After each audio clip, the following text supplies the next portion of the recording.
வணக்கம் நண்பர்களே, நான் தான் உங்கள் கதை மாமா பேசுறேன்.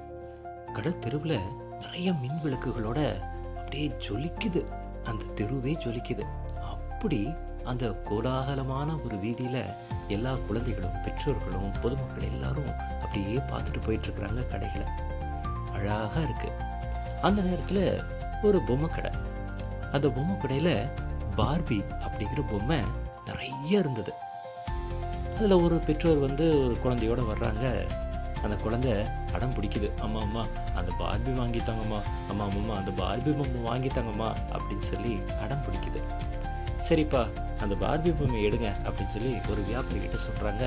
அந்த வியாபாரி எடுத்து தர்றாரு. இது எவ்வளோப்பா அப்படின்னு அவங்க அப்பா கேட்குறாரு. இது 250 ரூபாய்ங்க அப்படிங்கிறாரு. 250 ரூபாயெல்லாம் இல்லைப்பா, 200 ரூபா இருந்தால் நான் வாங்கிக்கிறேன் அப்படின்னு சொல்லி சொல்கிறாரு. இல்லைங்க 200 எல்லாம் கிடையாது, என்ன 225 ரூபா போட்டு தரேன் வாங்கிக்கிங்க அப்படின்னு சொல்லி பேரம் பேசிகிட்டு இருக்கிறாரு. அந்த நேரத்தில் அந்த பார்பி இருந்துட்டு, என்னை யாராச்சும் வாங்கிக்க மாட்டாங்களா, யாராச்சும் கூட எனக்கு விளையாடணும் போலேயே ஆசையாக இருக்குது அப்படின்னு சொல்லி ஏக்கத்தோடையே உட்காந்துட்டு இருக்குது அந்த பார்பி பொம்மை. இவங்க வியாபாரம் பேசிகிட்டு இருக்கிறாங்க.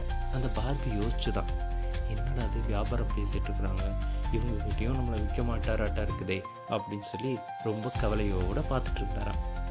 கடைசியில் பெற்றோர் அவங்க என்ன சொன்னாங்க, 210 ரூபாய்னா கொடுப்பா அப்படின்னு சொல்லி முடிச்சோன்னே அந்த வியாபாரியும் ஒத்துக்கிட்டாரு. 210 ரூபாய்க்கு கொடுக்குறேன்னு கொடுத்துட்டாரு.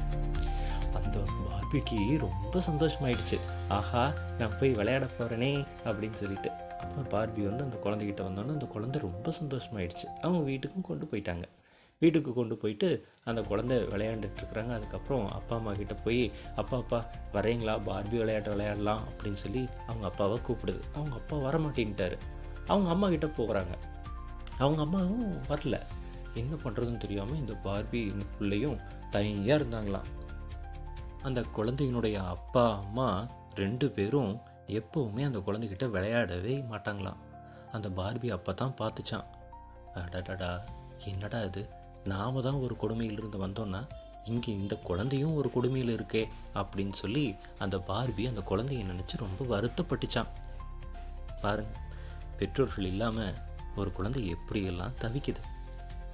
இதுதான் பார்பியினுடைய மறுபக்கம். சரி நண்பர்களே, மீண்டும் அடுத்த கதையில் சந்திப்போம். அதுவரை உங்களிடமிருந்து விடைபெறுவது உங்கள் கதை மாமா. டாடா.